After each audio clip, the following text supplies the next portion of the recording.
Well, I mean, I thought initially I'll try to sound more balanced about the Indian economy post-COVID, but then I was like, what the heck? Let me just say what I actually believe. So I am really, really, really bullish on the Indian economy, both from a short-term, mid-term, and long-term perspective. And that does not necessarily just mean the equity markets. That's only one correlation of it. And I believe one of the esteemed guests earlier has already spoken about the equity markets aspect. I'm speaking more generally about increase in standard of living, welfare, per capita metrics, and so on and so forth. So I'll try to just use kind of a simple framework, and I'll try to convince the audience, and then obviously wait for the questions and feedback. So I think what is the long term or mid to long term secular reason to be bullish in India? There are three main factors. Right? There's the demographics reasons, there are the governance or structural reforms reasons, and then there is the technology reason, some of which is exogenous from the rest of the world, some of which is endogenous that we are developing. So these are the three big buckets to be bullish on India from a more sustained point of view: demographics, governance/reforms, and technology. And then obviously there is like a short-term reason. The short-term reason is simply that there is a reversal to mean.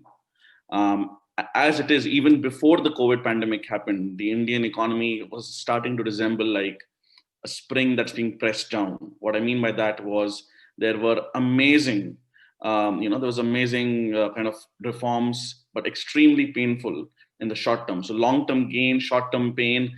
Like I've written about that often, and you write about it so often it becomes a cliche almost. You start wondering how much further is the growth going to go down, how much slower before the spring kind of bounces back. And then the pandemic happened, and the pandemic is the mother of all pushing down the spring. So obviously there will be an element of mean to reversion, as in a statistical base effect will kick in from quarter one of FY22, even quarter one of CY21, because of the lockdown obviously started in the last month of in March 2020. So that's in the first quarter of the next calendar year. So there is a base effect, but there are many trends that got accelerated, which do very well for India. I mean, one of the biggest is work from home. We are all talking on Zoom right now. The technology is already there, but somehow it wasn't that widely accepted, considered prestigious enough or considered practical enough before the pandemic. And everybody thought work from home would be extremely inefficient, but it turns out people managed quite well. So for India, which is relatively infrastructure deprived, and a lot of the talented people in India were within a few 3 or 4 metropolitan areas, and therefore we had high office rents and we had high residential rents, that we can suddenly spread out. That's just the within India story. And then just imagine the cost of living difference between the West and India, right? So all kinds of outsourcing, you can call it outsourcing 3.0, 4.0, offshoring, whatever buzzword we want to use. The point is, if somebody is going to work from home in Boston, 5 kilometers away from their office, well, they might as well be on the other side of the world. How does it really matter? I mean, if it's just about a few times to socialize in here, I'm not saying it's exactly the same, but it's gotten much closer to being exactly the same. And therefore, the arbitrage story with India having 1/30 of the per capita income of the US, those trends, because somehow geography becomes much less relevant, have gotten accelerated. So again, COVID was tragic for many, many families. It was genuine short-term pain, not just in a fiscal, financial, or economic sense. It was a genuine tragedy, health tragedy, but it has accelerated a lot of these trends. So that's the short term. But what were the long-term factors? The long-term factors, I think demographics, you don't need to go into great detail about that. India has a very young population, which is slowly moving into working age, right? I mean, I would say 20 to 25 is when people start working. So we have a bulk of the population that's below 20, and they'll all start coming online, so to speak. I think we've bottomed out on the female labor participation rate. Indian families are increasingly smaller. Women are more educated. There's near universal literacy below the age of 20, both for boys and girls.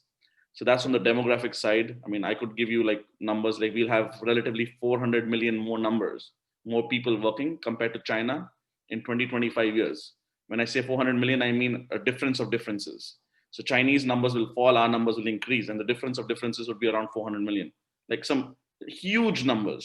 India would be one of the few economies that will actually add to the labor force. So that's on the demographic side, that's relatively well known. I think the technology side, one part which I've already covered because of COVID, and the post-COVID aspect was the whole technology communication revolution. And we're not even scratching the surface of 5G yet. Other people have spoken about it. On the other hand side, the whole renewable energy storage, batteries, electric vehicle. Various components are finally coming in place, whereby for India, as a percentage of GDP, maybe not in absolute amounts, but the imports of oil, crude oil, would fall. And that's one of our biggest import items. That's one of the reasons why we have to keep the currency relatively depreciated to be competitive in manufacturing. And in fact, just on that point, even what gets counted as import consumption, like gold, has always been more of a capital import. But in India, we count that as part of the current account deficit. So in India, actually, many things are looking good on terms of the technology on the communication side, but also the energy side. And I think there'll be a massive spend out on infrastructure for electric vehicles, renewable energy, batteries, storage. And I think India will be one of the, unlike previous revolutions, India will not be completely left behind in this one. It might even lead in many certain aspects. Finally, I think on the governance part, governance also is kind of endogenous, right? It's not out of nowhere. And then you'll have to dig deeper into how, since India is a democracy, why is the polity the way it is, why it's going in that direction, and therefore you'll have to dig into Indian society. So again, that will cover too much area, but broadly speaking, there seems to be a stable center in India. There seems to be, some kind of there's some. I mean, just to be pretty blunt, there's a dharmic Hindu kind of coalition because the opposition does not seem to give ideological space. So for the time being, the current government is very dominant. They have taken difficult economic reforms, however incomplete, however patchily done. And as we're seeing right now with the farmer protests from a certain part of the country, the government is being extremely flexible in terms of negotiating, but it is categorically said it will not repeal those reform laws which allow farmers to sell to corporates, for example, and not just the government mandis.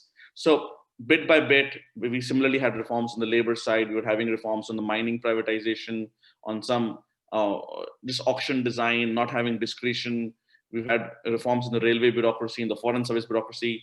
I've written a large part of the book on that, my book, A New Idea of India, co-authored with Rajiv Mantri. So there seems to be finally the Indian state is getting competent. It still has a long way to go. It needs to shed some weight in areas. It needs to add some weight in some areas. It's not just about being smaller, it's about being smarter and being more powerful in the relevant areas. But it seems like finally there is a clear central mandate that we have to get Atmanirbhar Bharat, which is not all about import substitution. That's another topic. It's we have to get Make in India running, whether that means whatever we have to do, small tariffs, some currency adjustment. So there is a clear push to finally make this happen. And then, of course, along with the other cyclical of being the COVID accelerating many trends, there is a global macroeconomic context in a 10, 20-year cyclical context that the last 9 to 10 years were a very strong US dollar phase. I don't want to go all macroeconomics here, but it seems like we've entered a relatively weak US dollar phase. And whenever we enter a weak US dollar phase, that's good for global growth. That's especially good for EM growth. And India benefits.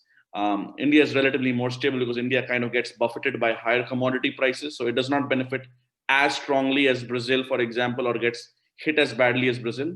But India in general benefits from a weak dollar phase. And I think there will be many kind of snowball effects in this decade. For example, as we get more urbanized, the rural vote will become relatively less important.